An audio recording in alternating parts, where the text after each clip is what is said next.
You're listening to Quantum Harry the Podcast, a podcast version of the book Quantum Harry, A Unified Theory of the Potterverse by B.L. Purdom.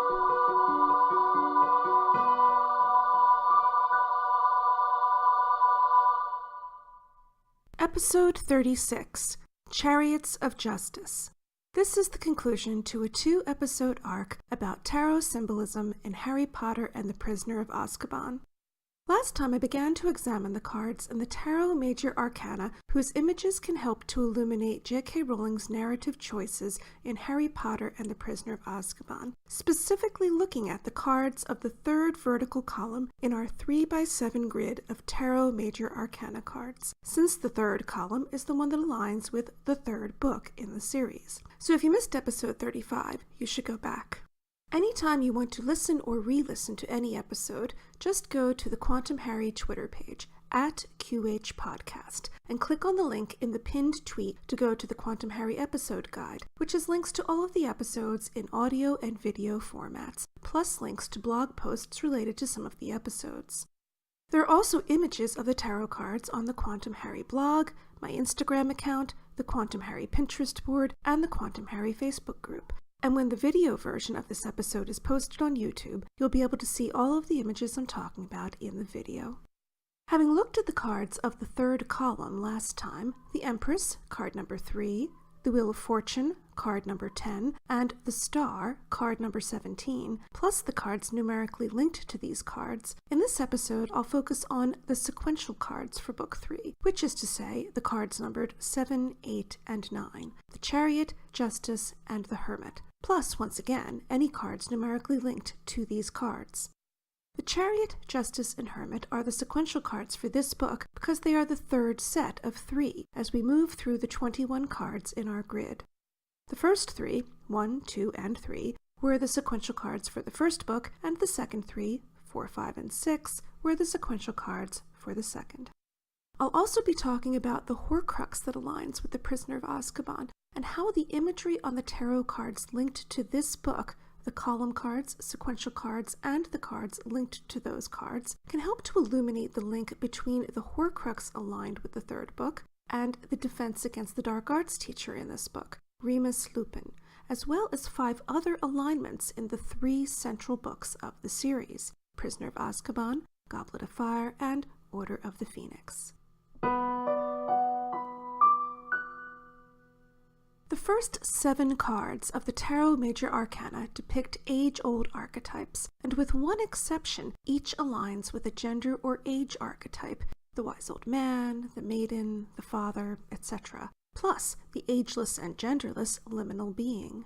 The only card in the first 7 that doesn't align with one of these archetypes has for its only numerically linked card a tarot archetype that does align with the remaining missing archetype, as if those two are interchangeable, which they basically are. This is the reason that in episodes 2 through 9 I addressed these mythic archetypes in the order that I did, in addition to this order just happening to neatly align with the ruling archetypes for each of the 7 Harry Potter books. In other words, each book aligns with a mythic archetype that has an equivalent in the first 7 cards of the Tarot Major Arcana, in the exact same order. I am highly doubtful that this is a coincidence, and I believe that it is very likely that J.K. Rowling intentionally inserted tarot imagery and symbolism in the series in a specific structural way. Since the tarot was originally created for playing games, this once again ties in with the overarching theme of her 7-book series: games, toys, sweets, fairy tales, and childhood in general, meshing perfectly with her hero not only being a child, but with Harry's chief enemy being contemptuous of him specifically because he is a child, as I talked about in episode 1, The Kids' Table. The first 7 cards of the Tarot Major Arcana, or the top row in our grid of 21 cards, is called the Realm of the Gods. Prisoner of Azkaban is the first Harry Potter book in which Harry is not rescued by a Deus Ex Machina at the climax, which I talk about in episode 13, Deus Ex Machina. But since the first of the 3 sequential cards for this book, the Chariot, comes from the realm of the gods, the last of the first 7 cards. There's one more Deus Ex Machina that helps Harry in this book, though it's not during the climax. This god from the machine seems very clearly linked to the Chariot card, just as the Flying Forward Anglia was in the second book, when the Chariot card was linked numerically to the card at the bottom of the second column, the lightning-struck tower. When Harry is on the run in Prisoner of Azkaban, the night bus just shows up out of the blue, sparing Harry having to fly on his broom to run away from Privet Drive. He doesn't expect it, he doesn't even know that this exists, and he doesn't knowingly summon it. Night bus appearances in later books don't carry the Deus Ex Machina vibe of its debut. However, as a liminal being and an axis mundi, a link between worlds, this chariot is the most appropriate transportation for Harry to use in this situation. As I talked about in episodes 8 and 9, Harry, a metaphorically queer liminal being, like many literally queer youth, has left home and is in danger of being homeless specifically because of his difference from his family and their subsequent rejection of him. This also happens to Sirius, another metaphorically queer liminal being, when he's young, though the difference between him and his family is that he's not a blood supremacist, rather than the difference between Harry and the Dursleys, that he is magical and they are not. Many versions of the Chariot card show 2 horses pulling the chariot, a red one and a blue one. If you combine these colors, you get purple, which is the color of the night bus. Other cards show 2 sphinxes pulling the chariot instead, one white and one black. This is a visual presentation of the same theme. The creatures of different colors represent the chariot being pulled in opposite directions, and the driver must balance and reconcile these opposing forces, guiding the vehicle magically. And as I've mentioned before, the chariot driver doesn't hold reins, but a wand, like the magician, the card at the beginning of the realm of the gods. And like the moon card, the chariot is connected to the sign of Cancer, which is all about home.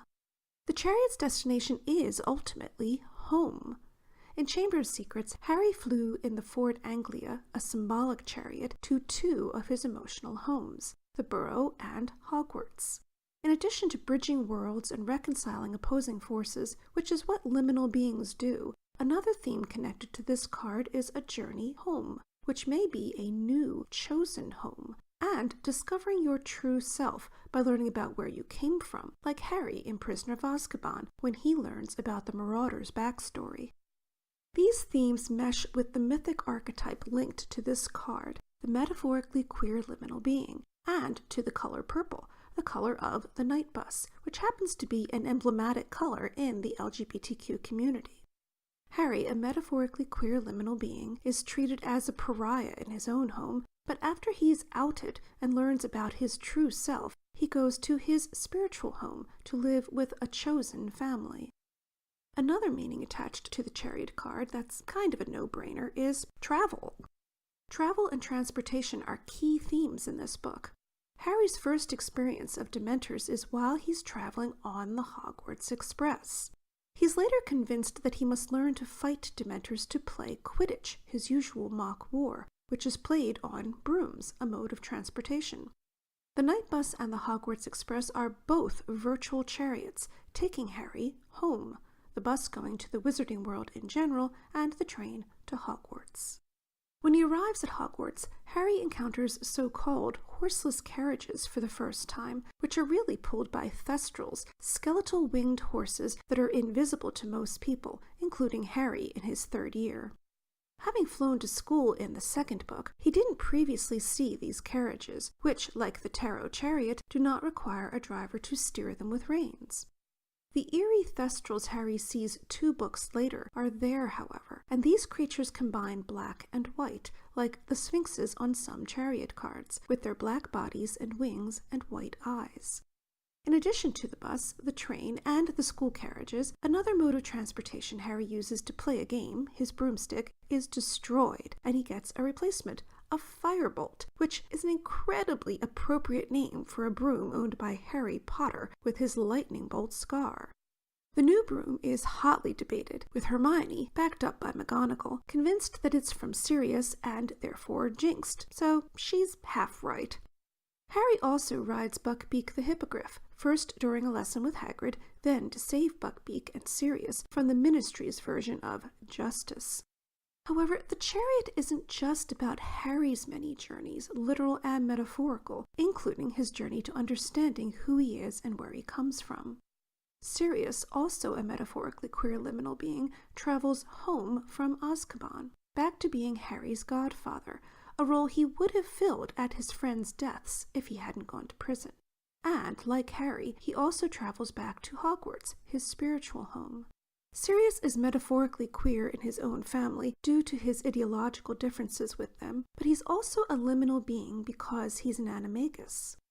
Another character linked to the liminality of the Chariot is the werewolf Remus Lupin, someone who, rather than changing into another creature at will, like an animagus, becomes a ravenous wolf during the full moon, quite unwillingly.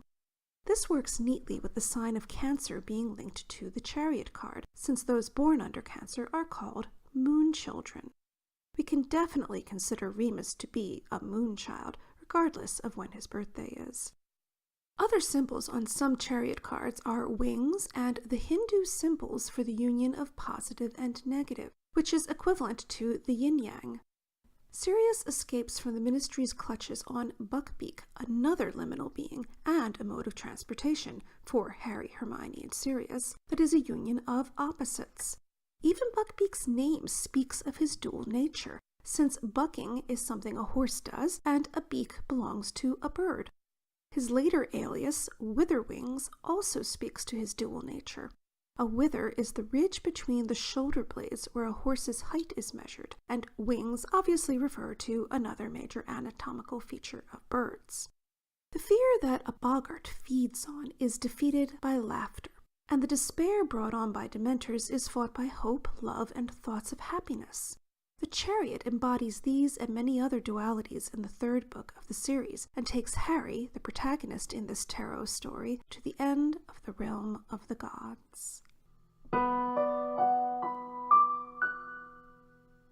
The card linked to the Chariot, card number 7, is the Tower of Destruction or the Lightning-Struck Tower, card number 16, because 1 + 6 = 7. In addition to the firebolt being Harry's new broom, an obvious link to Harry's lightning bolt scar, in this book the Tower card can be linked to the literal tower from which Harry and Hermione rescue Sirius. This is what I believe makes the tower from which they're rescuing him lightning-struck, since Harry has a lightning bolt scar. So, like the inverted tower of the Chamber of Secrets, it is also a Harry-struck tower.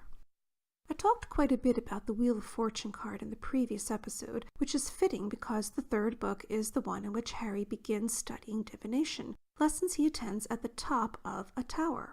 He even has to climb a ladder to reach the top. Never let it be said that the architecture of Hogwarts is ADA compliant.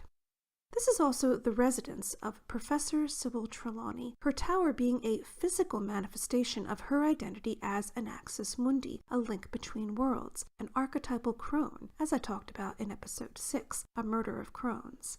She's also a genuine seer, though Harry and his friends scoff at her predictions. However, Harry isn't quite so sanguine about the predictions she gives during his divination final, about a servant of the Dark Lord returning to his master, which Harry initially believes means Sirius, though he later realizes that it refers to Peter. There's another crumbling quote-unquote tower in this book, accessed from underground, like the inverted tower of the Chamber of Secrets, the Shrieking Shack. A confrontation and a number of revelations occur in this virtual tower, which, like the Chamber of Secrets, can be considered inverted, with a meaning that seems to be the same in this book and the second, a time of change and upheaval that nonetheless ends well, which it generally does, with Sirius and Buckbeak rescued and the Dementors leaving Hogwarts. The only fly in the ointment is that Peter escapes, which makes it impossible to clear Sirius's name with the Ministry and also leads eventually to the resurrection of Voldemort, a development predicted by Trelawney in her literal lightning-struck tower. Justice, card number 8, is the second sequential card for this book, and it's linked to a column card, the Star, card number 17, because 1 + 7 = 8. Justice is nearly always shown in a negative light in Prisoner of Azkaban, unlike when Harry embodied the archetype of justice and mediated between Dumbledore and Voldemort in the first book, as I talked about in episode 31. This reflects the up and down influence of the Wheel of Fortune card in this book, and that one of the characters embodying the star archetype, Sirius, gets short shrift in terms of justice.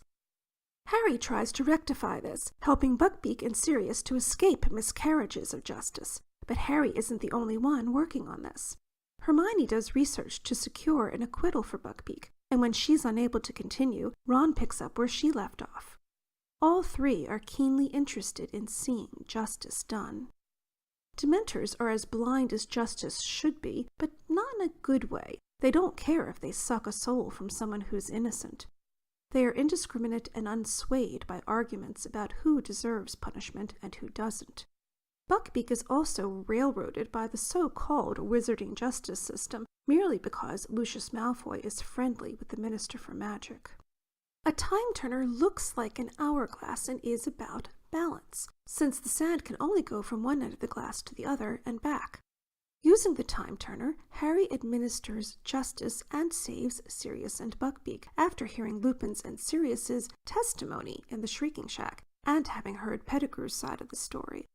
Harry, again embodying the archetype of justice, even offers a stay of execution to Peter. He wants to turn Peter over to the Ministry for a trial, perhaps sensing that letting Remus and Sirius murder him would damage them as well as Peter. He doesn't yet know about murder ripping a person's soul, but seems to know instinctively that it will change his father's best friends forever. He wants to protect them from the blowback that he expects to be the result of this vigilante justice. The third sequential card for Prisoner of Azkaban, the Hermit, card number 9, a wandering holy man or scholar, can refer to multiple people in this book, like the Hanged Man and Star cards. Harry is a candidate for this archetype when he's briefly homeless and must stay at the Leaky Cauldron.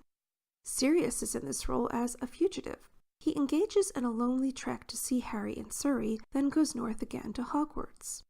Another archetypal hermit is Remus Lupin, who leads a lonely insular life due to his lycanthropy, and has to lock himself up monthly to avoid hurting others.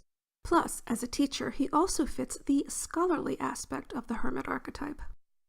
The hermit is an archetypal holy man, one of the intercessor roles that Harry played in the previous book, Chamber of Secrets. He's again an intercessor in the third book, now for Sirius and for Peter. Sirius and Remus are also intercessors and holy men of sorts. Sirius is literally Harry's godfather, and Remus gives Harry spiritual tutelage that leads to his being able to conjure a Patronus to keep his soul whole and intact. The card linked to the Hermit, number 9, is the Moon, number 18, because 1 + 8 = 9. Harry Potter and the Prisoner of Azkaban is the book in which Remus Lupin is introduced, and Sirius Black, a dog animagus, is also a major part of the book and the other title character besides Harry. On a typical moon card, the most prominent creatures in the center of the card are a dog and a wolf, running and baying at the moon. In the foreground, a scorpion or lobster sort of creature emerges from a body of water, which happens to be the element of Slytherin House. This could point to Snape's pursuit of Sirius, even though he must settle for outing Remus Lupin as a werewolf instead. This creature seems to be creeping from the water to pursue the wolf and the dog, which is how Snape behaves in this book, creeping around trying to get dirt on Lupin, who he suspects is helping Sirius.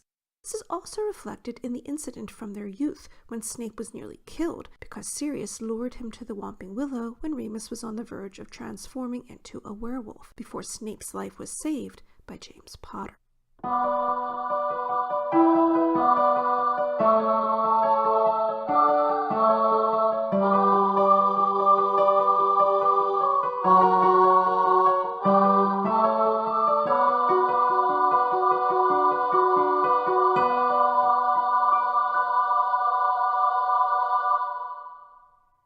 To return to the third column of Tarot Major Arcana cards, the one aligning with Harry Potter and the Prisoner of Azkaban, at the top of the column is the Empress card, number 3, which rules the third book, and is the main link between the Horcrux aligned with this book and the defense against the dark arts teacher in this book, Remus Lupin. But all 3 middle books of the series, the 3rd, 4th, and 5th books, also have 5 other alignments, for a total of 7 each. The remaining 7 alignments are, number 3, each book has a non-Gryffindor house matched to its Horcrux, Ravenclaw, Hufflepuff, or Slytherin. Number 4, the element for the house aligned with each book is important thematically in each book. Number 5, there is a marauder who accompanies Harry to his death who's aligned with each middle book of the series. Number 6, a member of the trio, Harry, Ron, or Hermione, is aligned with each of these 3 books. And number 7, there's a non-Harry champion who inspires jealousy in the trio member, that is the 6th alignment, during the 4th and central book in the series. Let's look at the Empress again. She wears a crown of stars, which is a kind of diadem, the Horcrux aligned with this book, Ravenclaw's diadem, whose story we learn in Deathly Hallows. This is the first of the 7 alignments in this book, the Horcrux. Remus Lupin is the second of the 7 alignments as the defense against the dark arts teacher for this book. He's also linked to the Empress's starry diadem, a symbol of her dominion over time and of women's monthly cycles, like Lupin's monthly cycle, which is also connected to the Moon card, which is numerically linked to the 3rd sequential card for this book, the Hermit, who, as I mentioned, is also embodied by Remus Lupin, as well as other characters. In addition to these connections, Ravenclaw's diadem is supposed to confer wisdom on the one who wears it, and Lupin is the first DADA teacher Harry has who actually teaches him useful things and is a credit to his job, in addition to giving Harry private Dementor fighting lessons that impart wisdom to him about his fear of fear. Because Ravenclaw's diadem is the Horcrux aligned with this book, Ravenclaw is the house aligned with this book, the 3rd of the 7 alignments. The diadem was Rowena Ravenclaw's, but the Grey Lady, Ghost of Ravenclaw House, is Helena Ravenclaw, her daughter, who stole the diadem from Rowena, an archetypal empress and archetypal mother. Helena's romance with the Bloody Baron is also connected to justice, a key theme in this book, since it is the 2nd sequential card and linked numerically to the star, the card at the bottom of the 3rd column. The Baron killed Helena, then himself, and will forever wear his chains in penitence.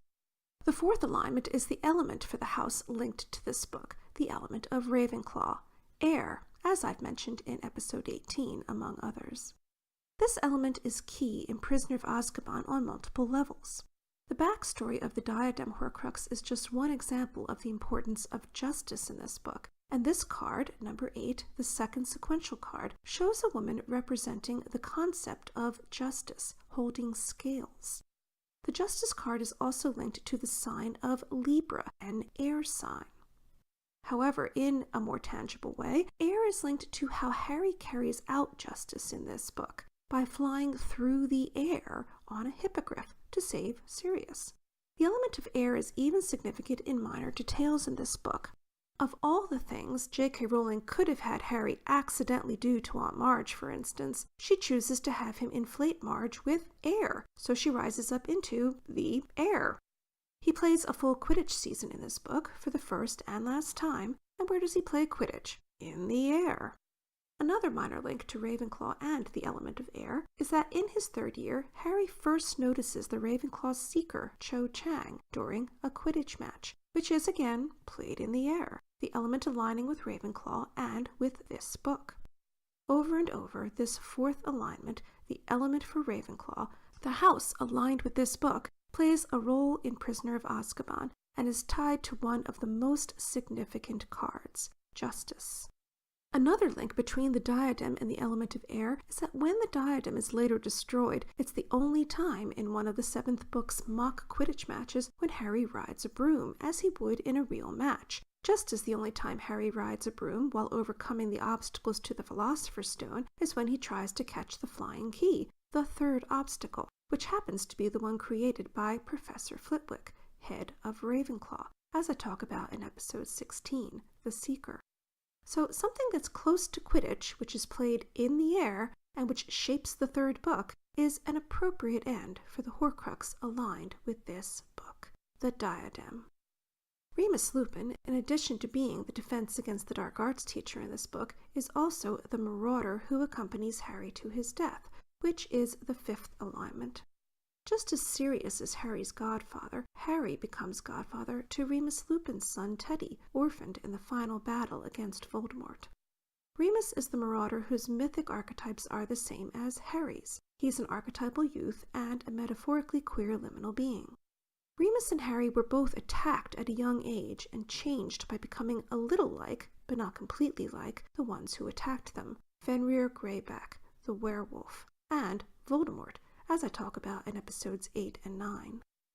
Hermione, whose archetypes rule this book, both the archetypal mother and the archetypal empress, is the rather obvious member of the trio who's aligned with this book, the sixth alignment. In addition to Hermione being a near Ravenclaw, she reveals in Order of the Phoenix that the Sorting Hat considered putting her in that house. Her counterpart amongst the champions in the fourth book, the one she's jealous of, is Fleur Delacour. Which brings us to alignment number 7, the three non-Harry champions.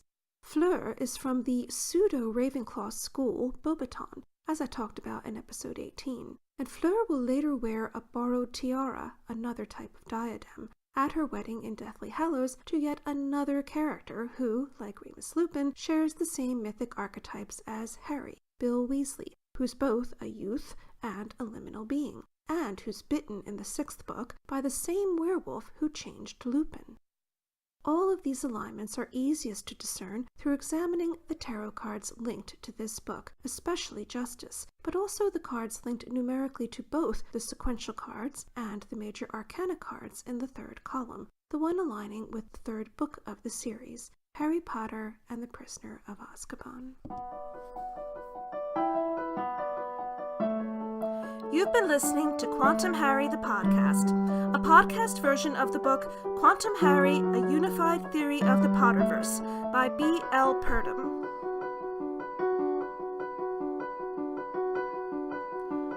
All music heard on Quantum Harry is composed and performed by B.L. Purdom. Whether you are streaming on iTunes, Stitcher, CastBox, or another podcatcher, please leave a rating and/or a comment and share episodes of Quantum Harry with your friends.